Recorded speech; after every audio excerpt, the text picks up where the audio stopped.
Hey, it's Emma, and today we're going to be looking at internet security.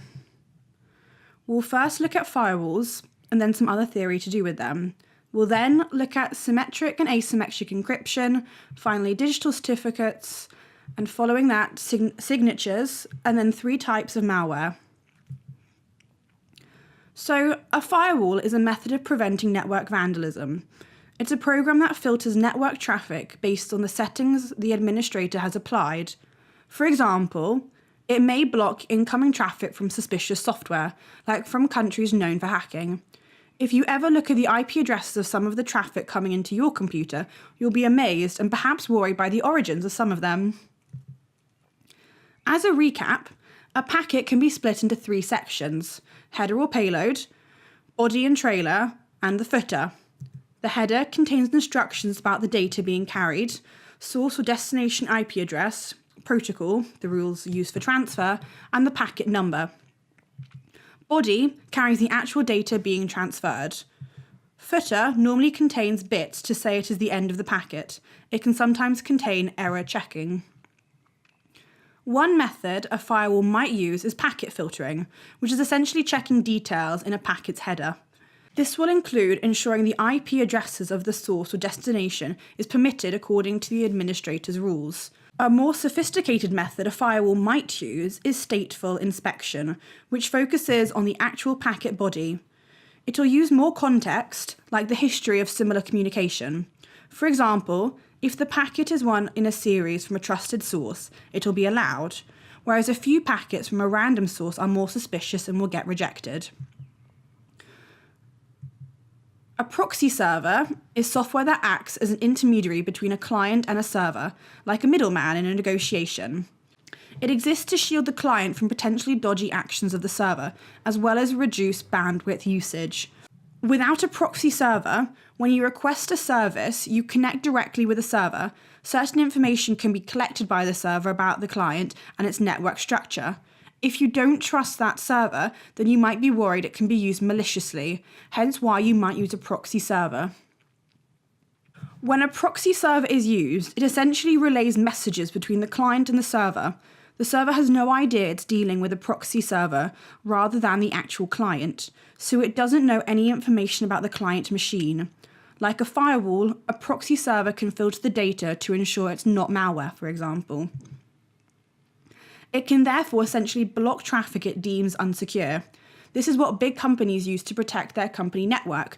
By filtering what an employee can access, this is the most common type of firewall used. Sometimes network vandalism is meant to just damage the system, but often it's done to extract personal information. Locally at least, you protect data with passwords, but these are little use when personal data is transmitted across a network. Instead, encryption will be used so someone gaining access to data will find it unreadable. The theory of encryption is covered in more detail in another video. But a code called a key is used to encrypt and decrypt data. The key is a bit number, i.e. 32-bit, which means that there are 4,294,967,296 different combinations, so you need to find a key to be able to understand the data. Symmetric encryption is a method of encryption where one key is shared between the sender and the receiver of the data.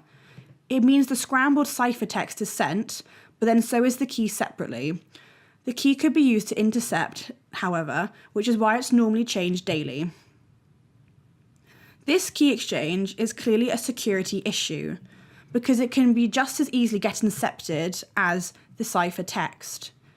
If you intercepted both, then you can decrypt and read the data.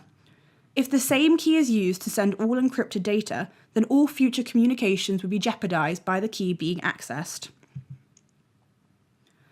A different method is asymmetric encryption, also called public key encryption. It uses 2 keys. The one known as the public key is used to encrypt messages, and the one known as the private key is used to decrypt messages. The public key cannot decrypt messages. The way it works is that first, the public key is made available to anyone who might want to send messages to a particular destination, where the private key is held in secret. For example, If a bank creates an asymmetric encryption system and gives 3 users their public key, then users A, B, and C can encrypt and send unreadable ciphertext to the bank. But as soon as it is sent, neither the 3 users or anyone intercepting the data can decrypt it, as only the bank holds the private key. The relationship between the public and private key is really interesting, but is beyond this level due to the maths involved.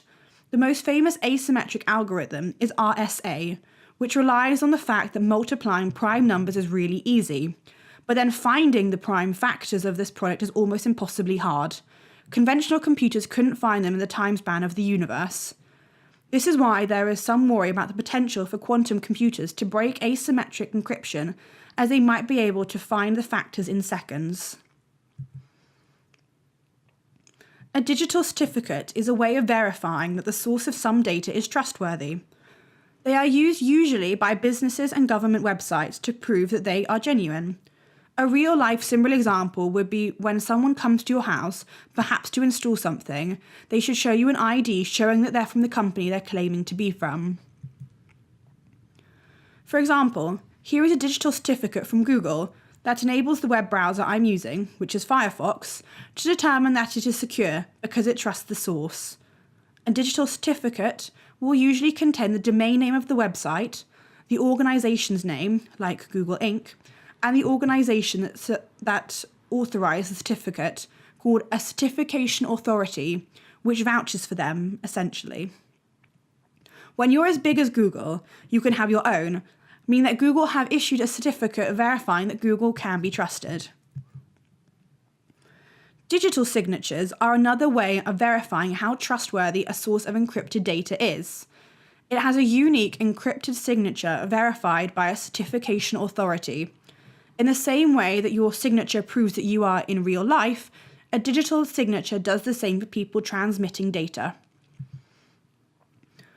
The way they work is a mathematical value, called a hash, or a checksum, is generated from the unencrypted data by a hashing algorithm being run on it, which means it makes calculations based on certain properties of the data.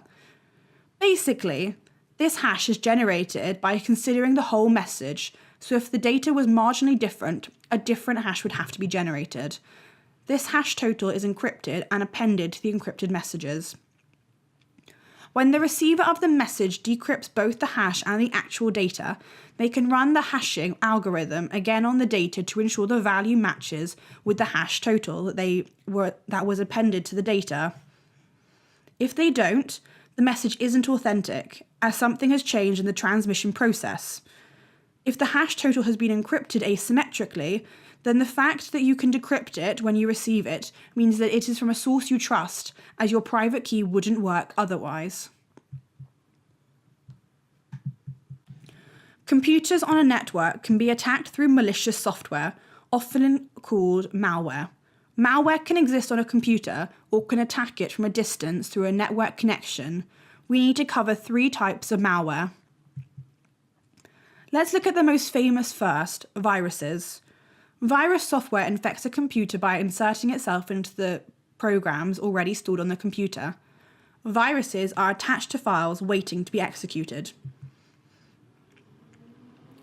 When the program hosting the embedded virus gets executed, then the virus code is also executed, so it does require human involvement to start. If you've studied biology, you'll probably understand why this type of malware shares the name of its biological counterpart. Also, like an organic virus, they replicate by inserting themselves into other host software. A virus can be irritating, or more seriously, can destroy integral parts of the system. A worm is an autonomous piece of software that travels through a network. Like real worms, they dig and tunnel through defenses. Worms reside in the host computer and then replicates itself on other computers. The defining feature of a worm is that it does not need to be attached to a file.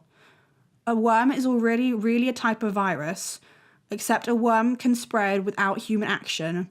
It doesn't infect a single file, hence it doesn't need to be unintentionally executed by the user to do its damage.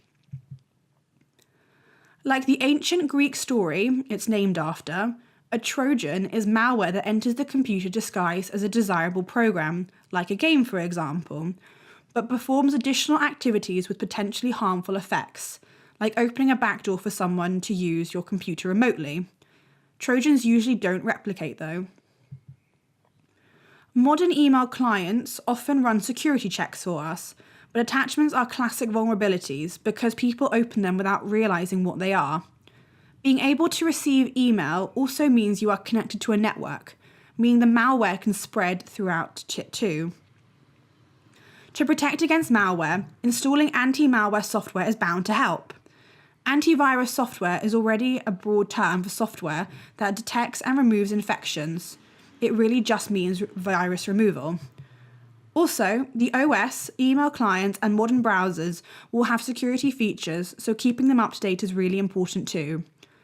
Most decent antivirus software will update to deal with the latest viruses, so arguably they are the most important piece of software to update. Encryption doesn't protect against malware, but limits what data can be stolen and accessed. Ensure sites use HTTPS, digital signatures, and certificates to make sure the site can be trusted. Some antivirus programs will scan websites being searched before they go into them. As we've talked about a firewall, it can provide a layer of protection by filtering out packets suspected of containing malware. Okay, let's recap. We started by looking at firewalls, which are systems which protect networks from authorized access by filtering packets and enforcing network rules. One way a firewall can operate is with packet filtering, which checks the packet's header for recognized IP addresses. Another way is with stateful inspection, which checks the body of the packet and uses other contextual information. A firewall-like technology is proxy servers, which act as an intermediary and intercept packets, obscuring the final recipient of the data. We've looked at two types of encryption you can use across the internet. The simplest is symmetric, which involves you send the encryption key separate to the data. This is problematic if the key gets intercepted. Asymmetric encryption is when a publicly available key encrypts data, but only those with a private key can decrypt it. Digital signatures and certificates exist to help verify that the source of some data is who they say they are and that they can be trusted. Certificate authorities issue these. And finally, malware is malicious software. We looked at three types.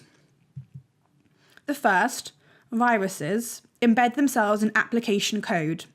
When the application is executed, then so is the virus. They can replicate themselves in other applications.